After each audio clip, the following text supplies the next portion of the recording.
We are tackling knife crime, that's why it's falling. 13,000 more bobbies we are putting on the streets, kicking out 5,000 foreign criminal offenders. I've got to say to the honourable gentleman, he should do better. Tense exchange in Parliament as Nigel Farage challenges David Lammy over Sarah Pochin remarks. All right, you're not going to believe what just unfolded in Parliament today. While most people were busy arguing over the week's headlines, something far more explosive and far more revealing played out right in the heart of Westminster.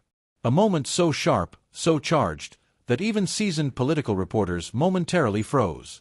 Because when Nigel Farage rose to speak, and David Lammy turned to respond, the atmosphere changed instantly. You could feel it, that tension that only comes when two political heavyweights collide on live national stage.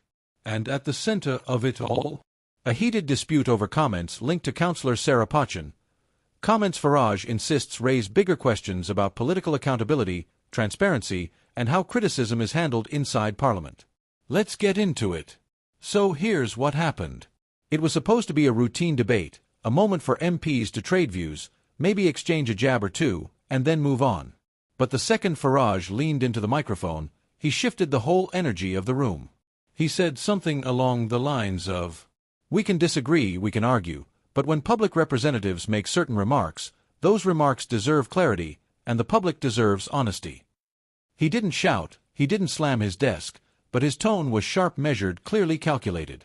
And sitting across from him was David Lammy, watching closely, already bracing for the direction the conversation was going.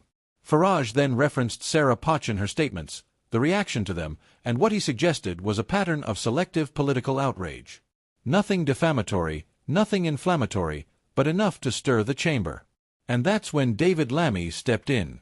He didn't wait, he didn't hesitate. He rose to his feet with that familiar expression, focus, frustration, and determination all mixed into one. Lammy fired back with a controlled but powerful retort. If we're going to talk about remarks, let's talk about context. Let's talk about accuracy.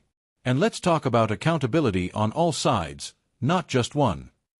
The chamber murmured that low background rumble that always means, "Oh, this is about to escalate." Lammy continued, challenging Farage's framing, arguing that political conversations should avoid what he called selective amplification, using one comment to paint a wider narrative. And just like that, Parliament wasn't calm anymore. It had shifted into one of those rare, electric moments where the debate reveals the deeper cracks beneath the surface. Outside Parliament, reactions came fast, really fast. Within minutes, political journalists were posting clips on X, formerly Twitter. One senior reporter wrote, "This is one of the most intense exchanges we've seen between Farage and Lammy in months." A well-known political blogger posted, "Whether you agree with Farage or Lammy, this debate shows the public is tired of surface-level politics." And then the public absolutely jumped in. Some praised Farage for raising concerns they say politicians often ignore. Others applauded Lammy for defending context and refusing to let Farage control the narrative. One user wrote, "This is why parliamentary debates still matter. No filters, no studio edits, just raw disagreements." Another posted, "Lammy looked genuinely frustrated. Farage knew exactly what he was doing." The comments were endless, and honestly, that's what makes this moment so interesting. Because the clash wasn't really about Sarah Pochin alone. Her remarks were the spark, but the fire underneath was far bigger. The struggle over who controls political narratives, the tension between traditional MPs and newer political voices, the growing divide between how issues are framed inside Parliament versus how the public sees them. This wasn't just a debate. It was a reminder of the widening gap between political classes and the voters they claim to represent. Let's break down why this moment matters. First, Farage brought up something many voters say they're frustrated about: consistency. Who gets criticized, who gets defended, and why? Farage used the Pochin situation to argue that political reactions shouldn't depend on party lines.